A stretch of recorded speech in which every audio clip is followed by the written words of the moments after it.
It was past midnight when Emma stepped onto the platform, her heels clicking against the cold, wet concrete. She was exhausted, her mind foggy from a long day at work. The station was nearly empty, the fluorescent lights flickering overhead casting long, jagged shadows. She checked the schedule. The last train was due in 5 minutes. She just wanted to get home. When the train arrived, it was eerily quiet. No screeching brakes, no hiss of doors opening. The lights inside were dim, and the few passengers sat perfectly still, their faces pale and expressionless. Emma hesitated, but the doors were closing, and she didn't want to wait another hour. She stepped inside. The train lurched forward, and Emma took a seat near the middle. She glanced around, trying to shake the unease creeping up her spine. The other passengers didn't move. They didn't blink. They just stared straight ahead, their hands folded neatly in their laps. Emma pulled out her phone, but there was no signal. She told herself it was just a dead zone. But then, she noticed something strange. The train wasn't stopping at the usual stations. It sped past them, the platforms a blur of light and shadow. Emma's stomach dropped. She stood up, gripping the overhead rail, and peered out the window. The city lights were fading, replaced by darkness. They were heading away from the city. "Excuse me," she said, turning to the man sitting across from her. "Is this train going to Maple Street?" The man didn't respond. He didn't even look at her. His eyes were fixed on some distant point, his face frozen in a blank, lifeless expression.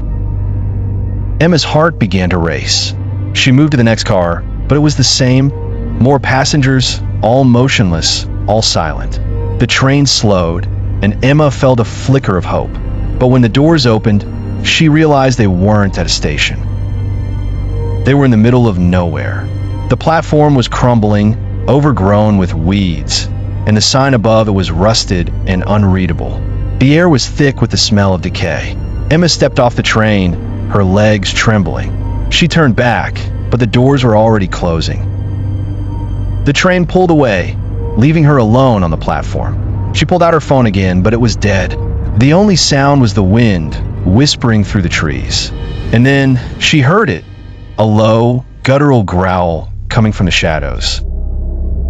Emma's breath caught in her throat. She backed away, her eyes scanning the darkness. The growl grew louder, closer. She turned to run, but something grabbed her arm. It was cold, bony, and impossibly strong. She screamed, wrenching herself free, and bolted down the platform. The growl turned into a roar, and she could hear footsteps behind her, heavy and fast. She didn't look back. She just ran, her heart pounding, her lungs burning. She didn't stop until she reached the edge of the platform, where the tracks disappeared into a tunnel. Emma hesitated, but the footsteps were closing in. She jumped down onto the tracks and ran into the tunnel, the darkness swallowing her whole. She didn't know how long she ran, but eventually she saw a light, a faint, flickering glow at the end of the tunnel. She stumbled toward it, her legs giving out as she reached the exit. When she woke up, she was lying on the platform of her usual station. The sun was rising, and the station was bustling with commuters.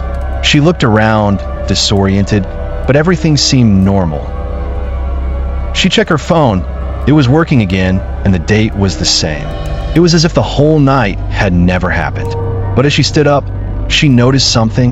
Her arm was bruised, the shape of a handprint clearly visible. And in her pocket, she found a ticket for a train that didn't exist, to a station that wasn't on any map. Emma never took the last train again, but sometimes, late at night, she hears the distant rumble of a train, and she wonders if it's still out there, waiting for its next passenger.